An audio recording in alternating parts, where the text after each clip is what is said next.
mukubise urushyi byari bitewe n'iki simbizi ariko amakuru n'inzi ntabwo nyizi pe ariko wamukubise urushyi nyine ari umugabo rero w'umusamariya yitwaga Namani, yari umugaba mukuru, ntabwo ari umusamariya, ni ikibunda kibagiwe gatoya, yari umugaba mukuru w'ingabo yari Siriya, yari general, yararwaye ibibembe ariko agakoresha agakozi kakana kakaja kavuye muri Isirayeli. Burya Isirayeli impamvu ubona igira ubugome nayo barayihemukiye.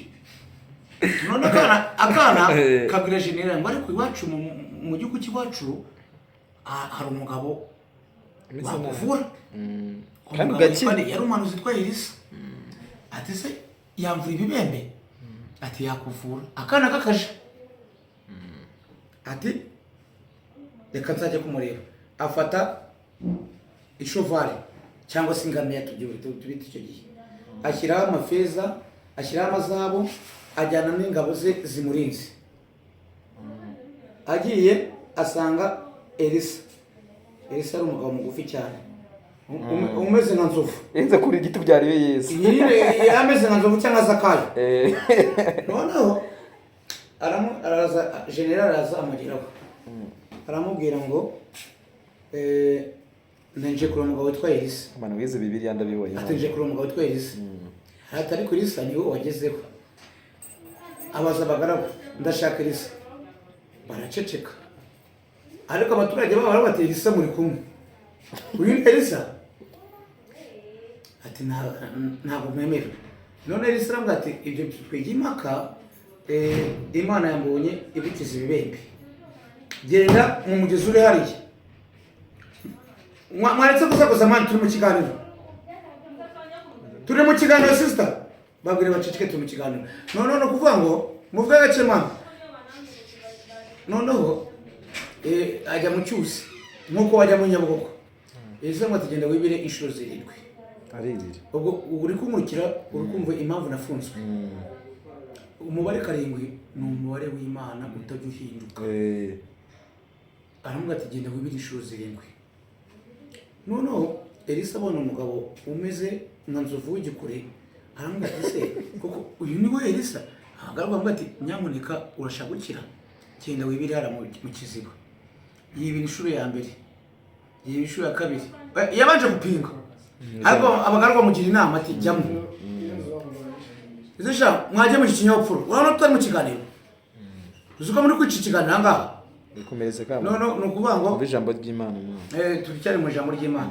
Ibi ndabibwira Pastor Mignone, ndabibwira Apotre Yongwe, ndabibwira Apotre Masasu, ndabibwira Apotre Mutesi.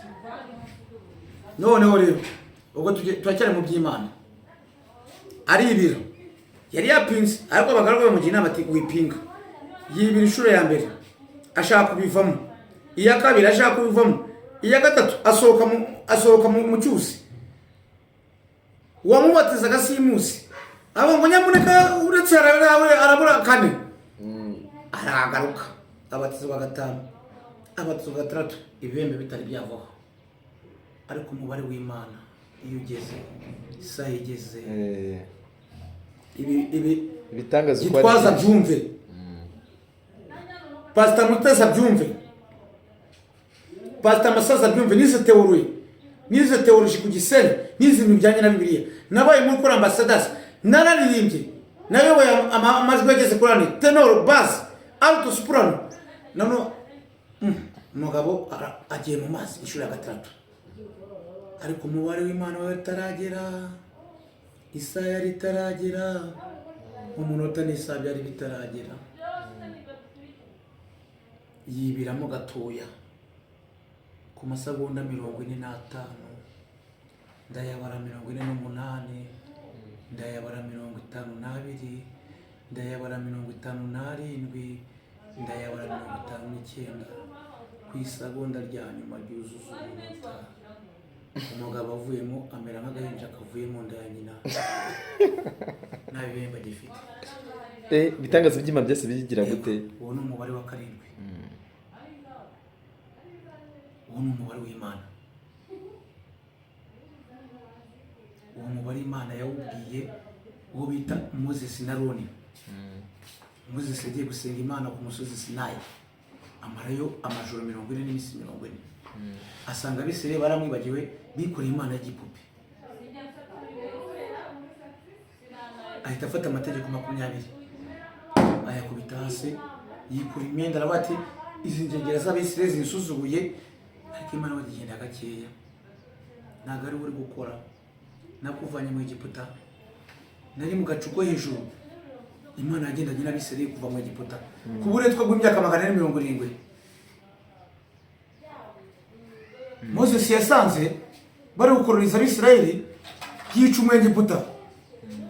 Yaravukiye kwa Farawo, arahunga. Imana yambutsa Abisirayeli inyanja itukura. Urakeka Imana ntabwo yari yari? Nta gicu cyagendaga hejuru kikurikira Abisirayeli. Moses yagera ku mujinya nk'uwanjye, ariko Imana barigenda gakeya.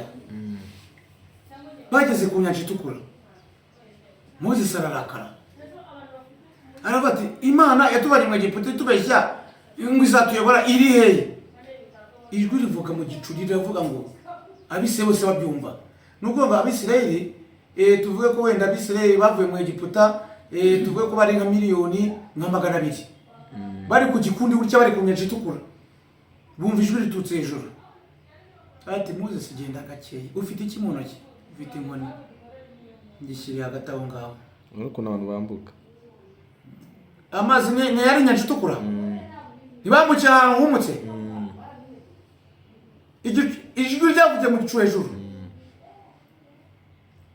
ryamubwiye ijambo rimwe Moses. Yaravuga ati gabanya amahane, kuko abantu tugira amahane Imana yadukunda. Eliya nawe yishe abantu 150 kubera ishyaka ry'Imana. Niyimuriwe mu ijuru twabana Imana yadukunda. No kuba nono Moses, ijwi ryavuye mu gicu hejuru ribwira Moses, ugiye kureba ko ndi Imana. Iritamurura iraba mwebwe mwambuke, ariko ibintu ni mubirebe. Imana ihindukiza igicu cyayo, irebe nyuma. Abisirayeli abanyegiputa barahuma, amagara arahuma, Abisirayeli barambuka. Bamaze kwambuka, Imana irongera abahumura. Farawo aravuga ati reka tubakurikire, reka dukurikire Abisirayeli. Bumutse bambukira umuka, amateka utarunaze. Farawo ntabwo yapfuye. Farawo wakurikiye Abisirayeli ntabwo yigeze apfa. Wenda tuvuge ko yishwe n'indi ndwara cyangwa iki, ariko Imana yaramuhanye. Amagare n'amashovari byashiriye mu nyanja. Farawo nawe inyanja iramuruka, yaramufashe imuruka hakurya y'umusozi. Buri Imana yimufite imigani, iramubwira ngo reba Abisirayeli barimo kwambuka. Umeze gute? Sema rate nziza. Nuko byagenze. Afande turi mu kiganiro, nta kibazo kari bari ko turi mu kiganiro. Nta kibazo TV. Turi mu kiganiro, afande turi mu kiganiro. Ariko ngiye gusoza. Banyaburayi rero, Banyaburayi rero bavandimwe, ubwo twavugaga ibijyanye na Rayon Sport, tuvuga ibijyanye na Bibiliya kwa Farawo. Tubabwira ko Farawo burya atapfuye, Imana yamurutse umusozi kugira ngo amenye ko Abisirayeli bambutse.